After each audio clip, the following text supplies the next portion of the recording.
தங்கம் விலை ஏறுமா இறங்குமா? இப்போ நெக்ஸ்ட் தங்கம் விலை வந்து ஒரு 12,000 போறதுக்கான வாய்ப்பு இருக்கா அப்படின்ற மாதிரி நிறைய பேர் கேட்டுட்டு இருந்தீங்க. அதே மாதிரி கோல்டு அனாலிசிஸ் போடுங்க சார் அப்படின்னு நிறைய வீடியோ கமெண்ட்ஸ் பண்ணிட்டே இருந்தீங்க. ஸோ அதனால தான் இந்த வீடியோவில் கோல்டை பற்றி டீட்டெயிலாக அனலைஸ் பண்ணலாம். இப்போ கோல்டு பார்த்தீங்கன்னா நமக்கு என்ன ஆச்சுன்னா இன்டர்நேஷனல் மார்க்கெட்டில் $4,709 வந்து மார்க்கெட் க்ளோஸ் ஆயிருக்கு. இப்போ இந்த டெக்னிக்கலாக பார்க்கும்போது நம்ம லாஸ்ட் டைமே டெக்னிக்கல் அனாலிசிஸில் பார்க்கும்போது என்ன இருந்ததுன்னா இன்னும் கொஞ்சம் நம்ம லோவர் டைம் ஃப்ரேமில் பார்ப்போம். பார்த்தீங்கன்னா மார்க்கெட் என்னாச்சு லாஸ்ட் டைம் வந்து நமக்கு ஒரு சேனலில் ஃபார்ம் ஆகி போயிட்டு இருந்துச்சு. ஸோ இந்த சேனலில் தான் மார்க்கெட் ரொம்ப நாளாக ட்ராவல் ஆகிட்டு இருந்துச்சு. அந்த ட்ராவல் பண்ணி முடிச்சுட்டு இந்த இடம் வந்து ஒரு ஸ்ட்ராங் லெவல் ஆஃப் ரெசிஸ்டன்ஸ் ஆயிடுச்சு. அது எதுனா 4,850 to 4,900 ரேஞ்சு. ஸோ 4,850 $4,900 வந்து உங்களுக்கு என்ன ஆயிடுச்சு மேஜர் ரெசிஸ்டன்ஸாக மாறிடுச்சு. ஸோ இந்த ரெசிஸ்டன்ஸை என்ன பண்ண முடியலன்னா இந்த சேனல் வந்து இங்கே பிரேக் அவுட் ஆகிடுச்சு தெரியுதுங்களா. பிரேக் அவுட் ஆகிட்டு மறுபடியும் வந்து சேனலை ரீடெஸ்ட் பண்ணுறதுக்கு வந்துட்டு ஆனால் இந்த இடம் என்ன ஆயிடுச்சு உங்களுக்கு டோட்டலாக. ஏன்னா இதுக்கு முன்னாடியும் இந்த இடம் தான் வந்து நமக்கு ரெசிஸ்டன்ஸ் ஆக்ட் பண்ணுச்சு. இந்த இடமும் ரெசிஸ்டன்ஸ், இதுவும் ரெசிஸ்டன்ஸ். ஸோ 4,900 ரேஞ்சை வந்து மார்க்கெட்டால் என்ன பண்ண முடியல, பிரேக் ஆக முடியல. இது 10வது குறைக்கு என்ன ஆயிடுச்சு, ஆல்ரெடி நம்ம இந்த US ஈரான் வார் முடிஞ்சிச்சு, சீஸ் ஃபயர்ன்னு சொல்லிட்டு திருப்பி ஆரம்பிச்சிட்டாங்க. மறுபடியும் இந்த என்ன சொல்றது தொடர் கதை மாதிரியே போயிட்டு இருக்கு. ஸோ இப்போ மார்க்கெட் என்ன ஆயிடுச்சுன்னு பார்த்தீங்கன்னா இங்கேருந்து கீழே வரும்போது அகெயின் இட் இஸ் ஃபார்மிங்கா.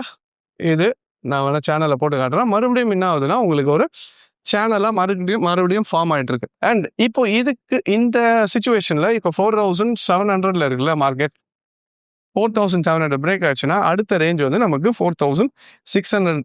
அண்ட் இதில் இன்னும் ஒரு ஹையர் டைம் ஃப்ரேமில் பார்த்தீங்கன்னா தெரியும் அது என்னன்னா, ஸோ இப்போ மார்க்கெட் கீழே வந்துட்டு மேலே ஏறிட்டு இருக்கு. மேலே ஏறும்போது தெரியுதுங்களா, இப்போ ஒரு left hand side of the shoulder form ஆயிடுச்சு, ஹெட் ஃபார்ம் ஆயிடுச்சு. இது லெஃப்ட் ஷோல்டர், அடுத்தது வந்து ஒரு ரைட் ஷோல்டர். அப்போ ரைட் ஷோல்டர்ன்றது இங்கேருந்து இங்கே. அப்போ ரைட் ஷோல்டர் எவ்வளோ வரலாம், ஒரு 4,800. ஸோ மார்க்கெட் இங்கேருந்து கொஞ்சம் மேலே ஏறுறதுக்கான வாய்ப்பு எவ்வளோனா $4,800. இது வந்து ஹெட் அண்ட் ஷோல்டர் பேட்டர்ன்னு சொல்லுவோம்.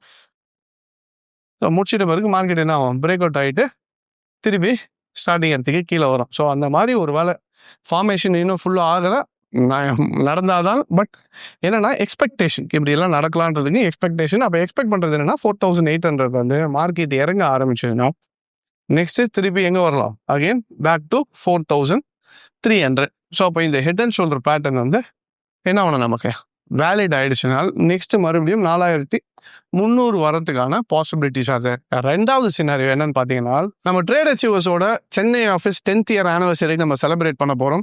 ஸோ அந்த 10th இயர் ஆனிவர்சரி முன்னிட்டு ஒரு ஸ்பெஷல் ஆஃபர். அந்த என்ன ஆஃபர்னு பார்த்தீங்கன்னா நம்மளோட price action course, option plus advance course, இது மூணுத்தையுமே சேர்த்து அந்த காம்போ கோர்ஸ் வந்து ஃப்ளாட் 55% ஆஃபரில் கொடுக்க போகிறோம். ஆஃபரோட ப்ரைஸ் என்னன்னு பார்த்தீங்கன்னா 70,000 இருக்கக்கூடிய கோர்ஸோட ஃபீயை வந்து ஜஸ்ட் 27,000 ப்ளஸ் GSTயில் வந்து நம்ம 55% ஆஃபரில் கொடுத்துட்ருக்கோம். ஸோ இந்த ஆஃபர் வந்து ஃபஸ்ட்டு 100 ஸ்டூடெண்ட்ஸுக்கு தான். அதே மாதிரி இந்த ஆஃபர் எவ்வளோ நாள் வேலிடாக இருக்கும்னு பார்த்தீங்கன்னா it will be until May 15th வரைக்கும் இந்த ஆஃபர் வந்து வேலிடிட்டி இருக்கும். ஸோ இன்னும் இதை பற்றின டீட்டெயில்ஸ் வேணும்னாலும் நம்மளோட நம்பரை கால் பண்ணி கேட்டிங்கன்னா they will give you all the details. So இந்த எல்லா பிரான்ச்சஸ்க்கும் அப்ளிகபிள், ப்ளஸ் ஆன்லைன் ஸ்டூடெண்ட்ஸுக்கும் இந்த ஆஃபர் அப்ளிகபிளாக இருக்கும். ஸோ வேணுன்றவங்க எங்கள் நம்பருக்கு கால் பண்ணுங்கள்.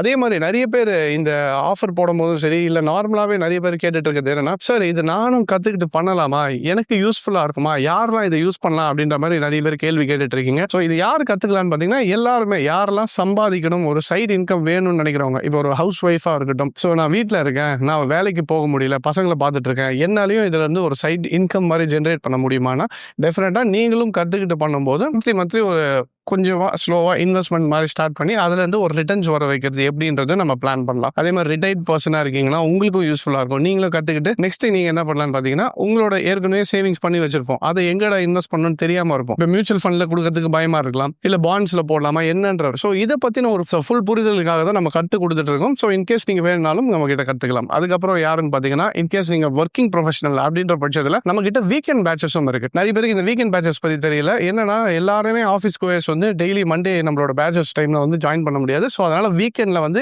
எவ்ரி பெங்களூரில் வந்து ஃப்ரைடேவும், சென்னை, மதுரை, கோயம்புத்தூர் இந்த மாதிரி பிரான்ச்சஸ்லாம் வந்து எவ்ரி சாட்டர்டே வந்து நமக்கு வீக்கெண்ட் பேச்சஸ்ன்னு தனியாக ஒரு பேட்ச் இருக்குது. இன்கேஸ் நீங்கள் அதில் வேணாலும் என்கொயரி பண்ணி ஜாயின் பண்ணிக்கலாம். ஸோ அந்த வீக்கெண்ட் பேச்சஸ்லையும் நீங்கள் பொறுமையாக கற்றுக்கிட்டு வேலைக்கு போகும்போது சைட் பை சைடு எப்படி உங்களோட போர்ட்ஃபோலியோ இன்க்ரீஸ் பண்ணலாம், மந்த்லி ஒரு அடிஷனல் இன்கம் எப்படி ஜென்ரேட் பண்ணலான்றதுக்கு தான் நம்ம சொல்லி கொடுத்துருக்கோம். ரிட்டையர்ட் பர்சனாக இருக்கட்டும், ஹவுஸ் ஒய்ஃபாக இருக்கட்டும், ப்ரொஃபஷனலாக இருக்கட்டும், இல்லை நான் ஸ்டூடெண்ட்டு, நான் காலேஜ் படிச்சுட்டு இருக்கேன், இப்போதுலேருந்து என்னோட போர்ட்ஃபோலியோ நான் பில்ட் பண்ணணும்னு முடிவு பண்ணிட்டேன், நான் வந்து ஒரு 30-35 வயசு வரும்போது, 40 வயசு வரும்போது நல்ல ஒரு போர்ட்ஃபோலியோ வெல்த்தோட நான் கிரியேட் பண்ணியிருக்கணும், அதுக்கான ஒரு முறை நான் எப்படின்னு தெரிஞ்சுக்கணும்னு ஆசைப்படுறீங்கனாலும் அதையும் நம்ம உள்ள சொல்லி கொடுத்துட்டு இருக்கோம். ஸோ இந்த மாதிரி கேட்டகரியில் யாரெல்லாம் நீங்கள் ஒரு அடிஷனல் இன்கம் வேணும்னு நினைக்கிறீங்களோ, make use of the offer. So இன்னும் டீட்டெயில் எக்ஸ்பிளனேஷன் வேணுனாலும் எங்கள் நம்பருக்கு கால் பண்ணி கேட்டிங்கன்னா they'll give you all the details.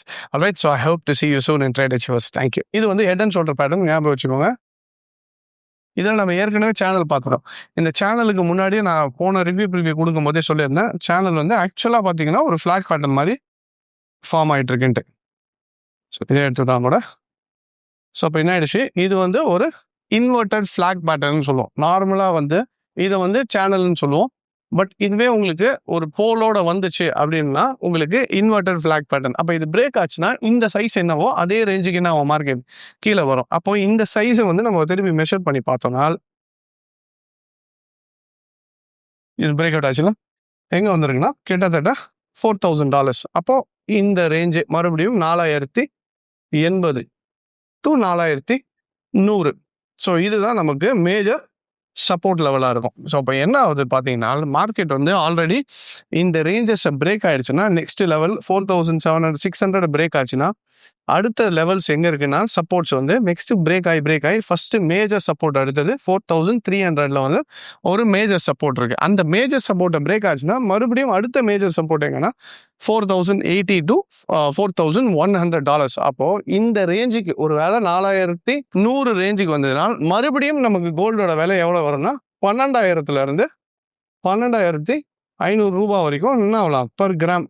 So ஒரு கிராம் தங்கத்தோட விலை மறுபடியும் எங்கே வரலாம் 12,000 12,500 அந்த ரேஞ்சுக்கு வரைக்கும் வரும். இன்னைக்கு பார்த்தீங்கன்னா நம்ம கிட்டத்தட்ட $14,000 பர் கிராம் ட்ரேட் ஆகிட்டு இருக்கு. ஸோ கீழே வரும்போது it will be more better option. ஏன்னா இந்த சிட்டு போடுறது நான் ஏற்கனவே சொல்லியிருக்கேன், இந்த மாதிரி மார்க்கெட் இறங்க டைமில் நீங்கள் என்ன பண்ணுங்கள், சிட்டு போடுங்க. சிட்டு போட்டிங்கன்னா கீழே இறங்க நீங்கள் என்ன பண்ணிட்டு போகிறீங்க, அக்யூமுலேட் பண்ணிகிட்டே வருவீங்க. ஒரு 10 மாதம் சிட்டு போட்டு முடிச்சுட்டு மார்க்கெட் ஏறும் போது என்ன ஆகிடும்னா உங்களுக்கு ஓவராலாக கியூமுலேட்டிவாக you will be in good profit. So இந்த மாதிரி டைமில் தான் சிட்டு போடுறது. நான் கூட போட்டுட்டு தான் இருக்கேன். ஸோ நீங்களும் கோல்டு என்ன பண்ணலாம், ஃபிசிக்கலாக சிட்டு போடுறது இந்த மாதிரி டைமுக்கு ரொம்ப யூஸ்ஃபுல்லாக இருக்கும். ஸோ இப்போ கோல்டு வந்து நமக்கு 4600 தான் சப்போர்ட் ஒன்றுன்னு வச்சுக்கோங்க. ஒரு வேளை இது பிரேக் ஆச்சுன்னா அடுத்தது 4300, அதுக்கு அடுத்தது 4100 வந்து உங்களுக்கு ஒரு மேஜர் லெவல் ஆஃப் சப்போர்ட்ஸாக இருக்கும்.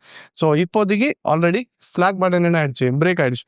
இந்த டோட்டல் இதுவும் இன்வேலிட் ஆகணும், ஒரு வேளை இந்த சேனலும் இன்வேலிட் ஆகணும். Plus head and shoulder form ஆகலை, நல்லா புரிஞ்சுக்கோங்க. ஃபார்மேஷன்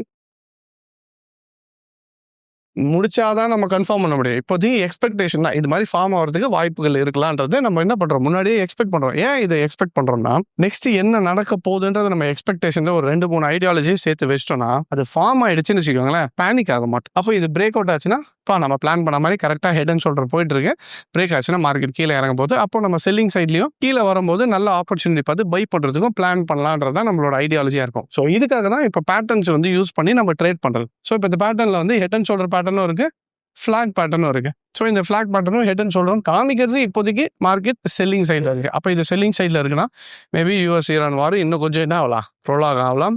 ப்ளஸ் ஆயிலோட ப்ரைஸஸ் கொஞ்சம் இன்க்ரீஸ் ஆகலாம். இது இன்க்ரீஸ் ஆனால் தான் மார்க்கெட் என்ன ஆகும், உங்களுக்கு கோல்டு வந்து மறுபடியும் இறங்கும். இது இல்லாமல் நடுவில் இப்போ US-ல பார்த்தீங்கன்னா ஃபெட்டோட சேர்மனோட டெசிஷன்ஸும் அந்த இதுவும் போயிட்டுருக்கு. ஸோ இதுவும் ஒரு மேஜர் ஒரு பிளேயராக இருக்கும். ஸோ வரக்கூடிய நாட்களில் 4600 ஞாபகம் வச்சுக்கோங்க. இதை பிரேக் ஆச்சுன்னா 4300, 4100. ஸோ இதுதான் கோல்டுக்கான முக்கியமான லெவல்ஸாக இருக்கும். அப்போ இது வந்ததுன்னா நம்ம எக்ஸ்பெக்ட் பண்ணுற மாதிரி 12,000 12,500 வரைக்கும் கோல்டு வரலாம். ஸோ எல்லாரோட எதிர்பார்ப்போம் அதுதான். சார் ஒரு $1000 கம்மி ஆச்சுன்னா, $1500 கம்மி ஆச்சுன்னா நம்ம வாங்கலாம் அப்படின்ற மாதிரி வெயிட் பண்ணிட்டு இருக்கீங்க. நல்ல ஒரு டைம் தான், கீழே வர வரைக்கும் வெயிட் பண்ணிட்டு நல்ல ஒரு இன்வெஸ்ட்மெண்ட்டாக கீழே வரும்போது வாங்கி வச்சுக்கோங்க.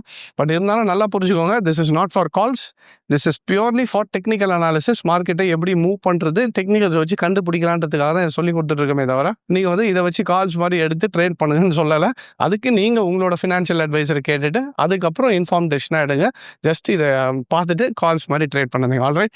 ஸோ இதுதான் டெக்னிக்கல் அனாலிசிஸ். இப்போதைக்கு கோல்டு இந்த பேட்டர்னில் தான் இருக்குது. வரக்கூடிய நாட்களில் கோல்டு எப்படி இருக்குன்றதை பார்த்துட்டு நம்ம பண்ணலாம். I hope this video was useful and thank you very much for joining. Take care.